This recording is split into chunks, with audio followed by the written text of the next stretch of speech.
Hey everyone, my name is Laure De Mey from Balloon Studios and I'm the creative director on Botany Manor. Botany Manor is a first-person botanical puzzle game set in a Victorian English manor. It's the 19th century and you play as retired botanist Arabella Green, who lives in a beautiful stately home. In the game, you're completing your botanical research book, Forgotten Flora. To fill the book, you explore the many rooms and grounds of the manor, researching how to grow rare plant specimens from seed. The next snippet of gameplay takes place in the third chapter of the game, after having grown a few plants already. We just found a key to the orchard, so without further ado, let's head to the orchard and continue from there. So, Botany Manor is set in Somerset, which is a region in the UK quite close to where I live.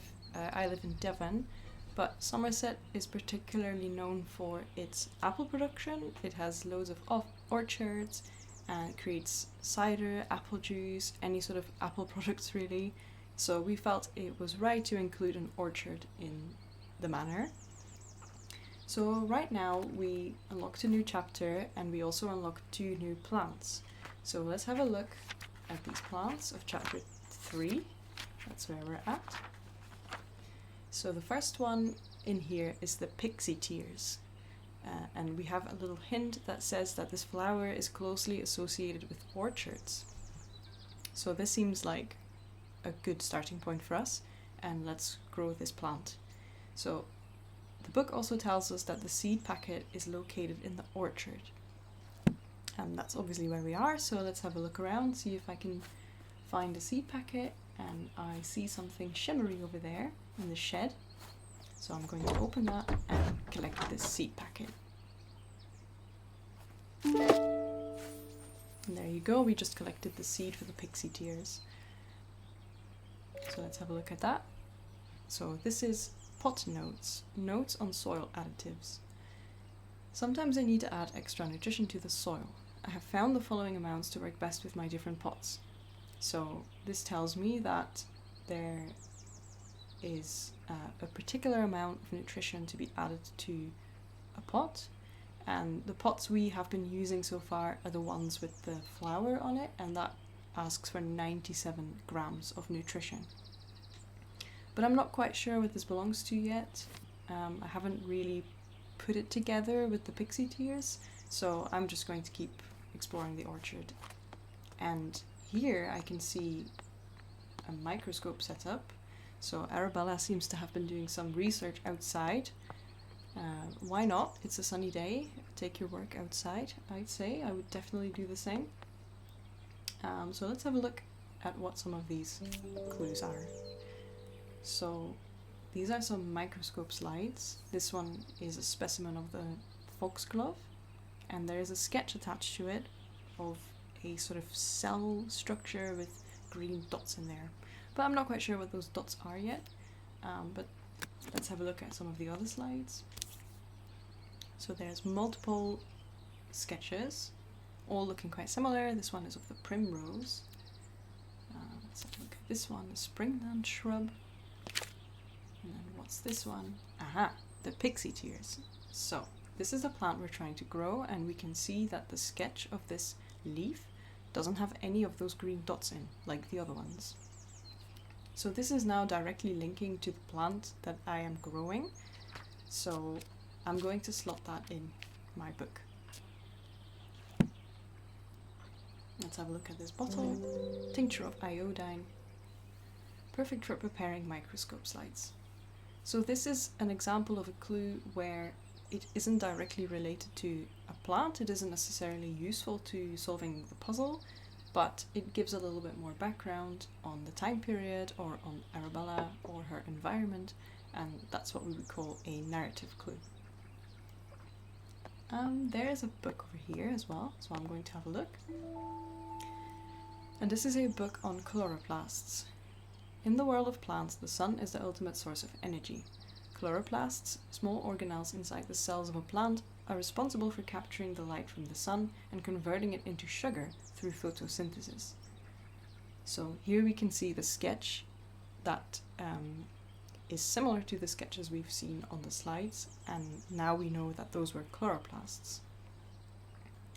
However, not all plants have chloroplasts. Some plants rely on organic matter for their energy and do not photosynthesize. They have lost their chloroplasts over time and have instead adapted to obtain energy by absorbing sugars through their roots. It is therefore recommended to add a certain amount of sugar to the soil when cultivating these particular plants. So this is all tying it together now. The Pixie Tears is one of those plants that does not practice photosynthesize and obtains sugar through its roots. So that means that we will have to add sugar to the soil if we want to cultivate this plant. So let's add these two clues in, because now I have directly linked them to the Pixie Tears through deduction. I think a good next step for me is to pot the plant, or pot the seed. So let's do that over here at the potting bench.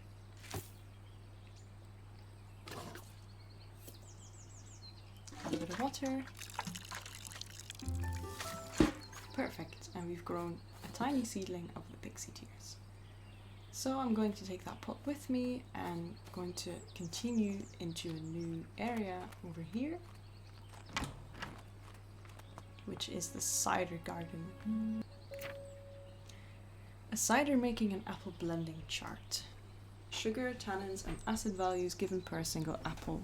So this seems to be in line with what we need, because we need to find a way to add sugar to the soil. And as we can see here, these apples contain sugar. And if I remember correctly, we needed 97 grams, because that's the pot we are currently using.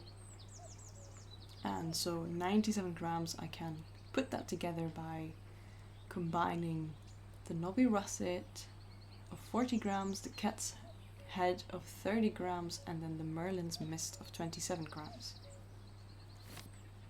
Cool. I'm going to now add that in my herbarium. And then we have one clue left to find.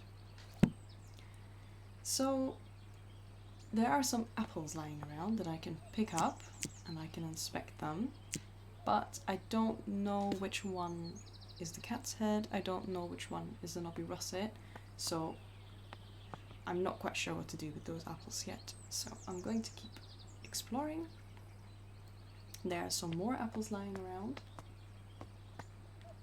And over here I can see something that could potentially be useful. And that's a cider apple poster. So now I can actually match the correct apples to the ones that I have in the cider garden. So the knobby russet is a green bumpy one. The cat's head is very bright green with a bumpy bottom. And then the Merlin's mist is blue and tiny. So I'm going to now add the last clue to my Pixie Tears. And now I have found all the clues and it's validated my progress. So let's have a look around, and I can see here that this looks to me like the Merlin's mist. So I'm already going to put that over here, and this is the cider press of the manor. Yeah, let's give it a try, see what happens.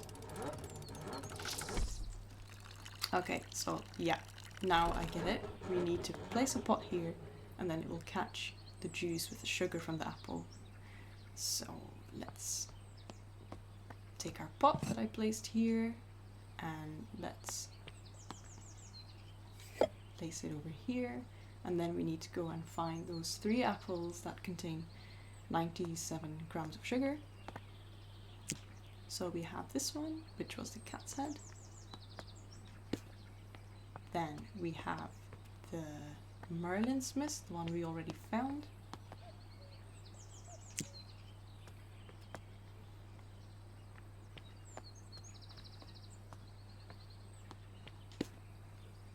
And then the last one should be the knobby russet,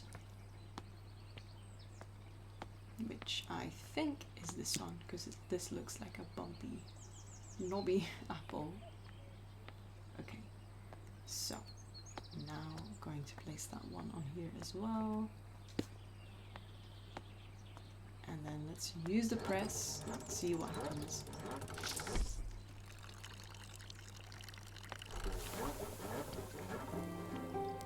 Seems like we did it.